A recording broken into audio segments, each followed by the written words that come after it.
Benvinguts, encarem un nou vídeo, en aquest cas dedicat al complement indirecte i als pronoms febles que substitueixen el complement indirecte. Anem cap allà. Molt bé, passem doncs al complement indirecte, aquestes són totes les funcions que veurem, passem al punt 3, ja hem fet l'1 i el 2, complement indirecte ara. Què és el complement indirecte? El complement indirecte és el destinatari de l'acció verbal, a qui va dirigida l'acció del verb, i sempre va introduït per la preposició a o per a. Fixeu-vos, va donar l'examen al professor.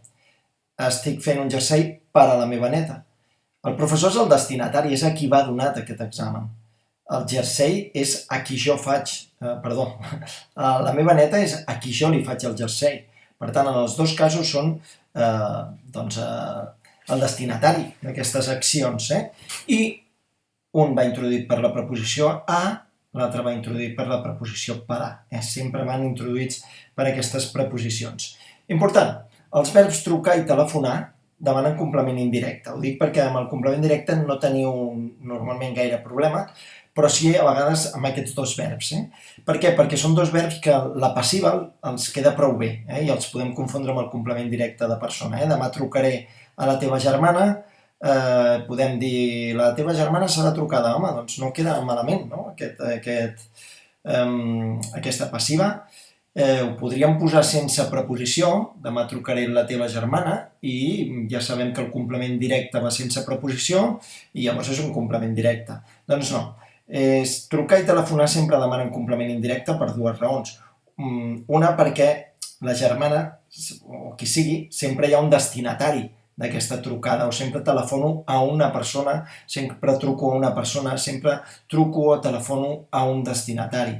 I perquè trucar i telefonar sempre demanen la preposició a, és trucar a una persona, i per tant va introduït per preposició perquè és un complement indirecte, demà trucaré a la teva germana, i no és complement directe, tot i que la passiva no quedi del tot malament, pel que diem, perquè sempre demanen aquest destinatari.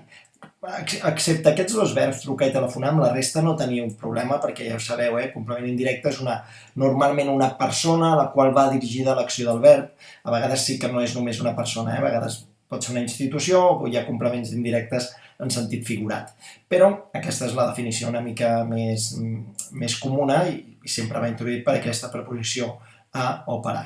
Com el podem identificar, per tant? Doncs molt fàcil, si va introduït per la preposició a per a i és el destinatari, serà complement indirecte. Això no vol dir, com molta gent veu una cosa introduïda per a i ja directament diu complement indirecte. No, ni molt menys. La pot introduir moltíssimes coses, pot introduir circumstancials, pot introduir complements de règim verbals o complements preposicionals, pot introduir moltes coses, no només complement indirecte. S'ha de donar que vagi introduït per aquesta a o per a i que sigui el destinatari, que he escrit una carta a la directora, doncs la carta és escrita a una destinatària concreta, que és la directora del centre. Per tant, la directora és a qui va dirigida aquesta carta, complement indirecte.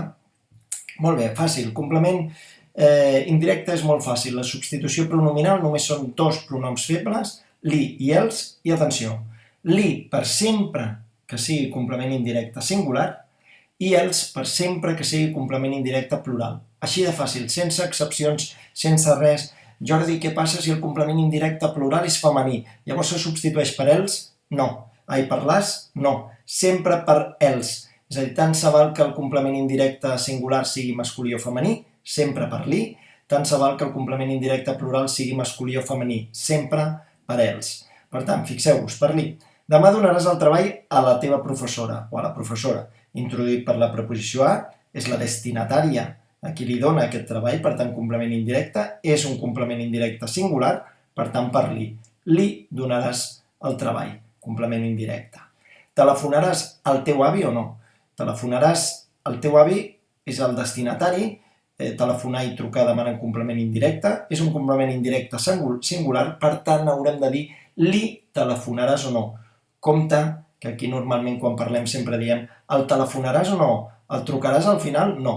Li telefonaràs i li trucaràs, perquè és complement indirecte, no complement directe de persona, que és aquest error típic que tenim. Per tant, no el telefonaràs, no el trucaràs. Compte que en català és incorrecte. El que és correcte és dir-li i ho escoltarem fins i tot en sèries catalanes, en sèries de TV3 i tal, que últimament diuen molt truca'l, telefona'l, el puc trucar, no, li puc trucar, que és el que és correcte. Per tant, recordeu, telefonar, trucar, demanar en complement indirecte, per tant, els telefonaré o li telefonaré en cas que sigui complement indirecte singular o plural. Complement indirecte plural. He escrit una carta a les directores, els he escrit una carta. És igual que sigui femení. Mai direm les he escrit una carta perquè aquest complement indirecte és femení. Si és complement indirecte plural, no mirarem si és masculí o femení, sempre per ells. He escrit una carta als directors. Els he escrit una carta, he escrit una carta a les directores, els he escrit una carta. Idèntic. En alguns exàmens m'he trobat lis he escrit una carta. No, sisplau, això no existeix en català. El plural de li no és lis, sinó que és els, en el cas del complement indirecte. Tampoc aquells casos que poseu els hi he escrit una carta, que això és molt típic fer-ho quan parlem, però això es diu pleonasme. Estem substituint complement indirecte i complement directe a la vegada i el complement directe ja el tenim aquí. Per tant, si només volem substituir el complement indirecte, els he escrit una carta perquè el complement directe ja surt. Per tant, no doblem, no fem pleonasme. Només els he escrit una carta, no els hi he escrit una carta, que llavors estem fent aquest pleonasme. Una mica de pràctica. Truca a la Maria, no? A la Maria és la persona, la destinatària a qui truques, va introduït per la preposició a, és un complement indirecte. A més, recordo que trucar i telefonar se m'ha insistit que era complement indirecte. Doncs, mira, complement indirecte. A la Maria, complement indirecte singular. Per tant, complement indirecte singular. Estic passant ara a tope. Complement indirecte singular per li, complement indirecte plural per els. Per tant, en aquest cas concret és singular, per tant, per li, truca-li. No? Truca-li. He regalat un pòster als meus cosins. Són els destinataris d'aquest regal.